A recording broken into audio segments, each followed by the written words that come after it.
Minimalism video series. My name is Kacy Paide, and I'm a professional organizer. I live and work out of my home in Silver Spring, Maryland, outside of DC, and I help clients every day really transform their heads, their offices, their paper life, their digital life. And at home, I am consistently every day transforming into a minimal life. So even though I'm an organizer, I struggle too. And it requires really kind of striking this balance day to day, week to week, month to month. As an organizer, I really steer away from a lot of rules. I'm not a big fan of, file, don't pile, touch once rule, so on and so forth. But there's one rule that I just love because it's so simple and it works every time if you stick to it. And that is one thing in, one thing out. And guys, this is where I'm really proud of myself because this is somewhere where I absolutely walk the walk.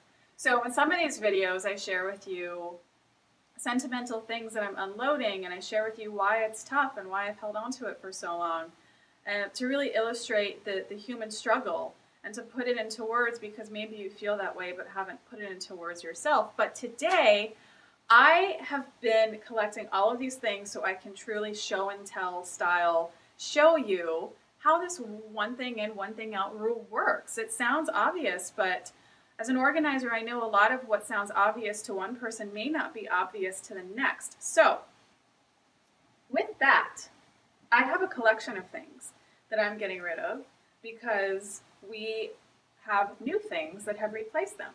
So the first example of one thing in, one thing out, it's actually two things in, two things out, are these beach towels. Over the summer, we received as a wedding shower gift 2 gorgeous, gorgeous, beautiful Pendleton beach towels. Therefore, these that one has my name on it, one dates back to my post-prom party, Good Counsel class of '97. These are going. I've had them forever, and we have 2 new beach towels. We don't have room for 2 old beach towels. We have been kind of making over a lot of our kitchen supplies lately, and we have received one huge, gorgeous maple wood cutting board and 2 other small ones. Therefore, these 3 old ones can go. 3 things in, 3 things out.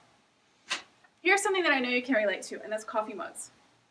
Coffee mugs are so easy to purchase, and I love estate sales, and I'm always saying these gorgeous pottery coffee mugs, and I'm saying no, no, no, over and over and over again. But I did recently receive a coffee mug from my yoga studio, and I told myself that meant I had to come home that day and put in my donations bag my favorite, favorite, favorite coffee mug. The truth is, it's not really my favorite anymore, but this thing has been in my life forever. We're talking 15 years plus. But as soon as this gorgeous new one came into my life, this kind of nasty old stained one can easily go. Also, for our wedding, we registered for some really nice brass salad tongs. Therefore, these can go. These IKEA ones can go. Kind of a no-brainer. And we also received a new blanket. Therefore, this blanket can go. So what happens is when you ignore the one thing in, one thing out rule ever, at all, it turns into one thing in, one thing in, one thing in. And before you know it, your home is full of multiples that you don't need, all of these superfluous multiples. Why do I need more than 1 set of salad tongs? Maybe you need 2 or 3. But for me, the balance is struck when I only have 1.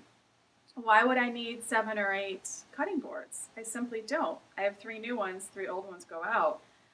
It's especially satisfying to get rid of really big things like this. So I could go on and on, but what I really want to do is hear from you about one thing in, one thing out. I want to know if there's something you've recently purchased or acquired that should allow for one thing to go. Maybe you haven't let it go, but you're willing to. If there's something you're looking at that you want to upgrade that you realize can go once you make that upgrade. If recently you've let one thing go because one thing came in. I want to know, to what extent are you willing to really, really commit to this one thing in, one thing out rule? For me, it simplifies the decision-making process because it's a mantra I always have in my head. And as soon as something comes through the door, especially with gifts, birthday gifts, Christmas gifts, in our case, wedding gifts, you name it, our home, condo with minimal storage would be bursting at the seams if we did not truly eat, live, breathe, and sleep one thing in, one thing out. So please share with me and everybody in the comments your story, where you are at in your journey with living by the rule, one thing in, one thing out. Thank you so much for stopping by. If you want more advice like this, please visit my site, theinspiredoffice.com, for my blog. And on there, you will also find my ebook, The Inspired Office, Organize Your Life, One Paper at a Time, which is the definitive guide for working through paper for anybody who struggles with paper, even if you hate filing. So again, this is Kacy Paide of The Inspired Office. Thank you so much for stopping by.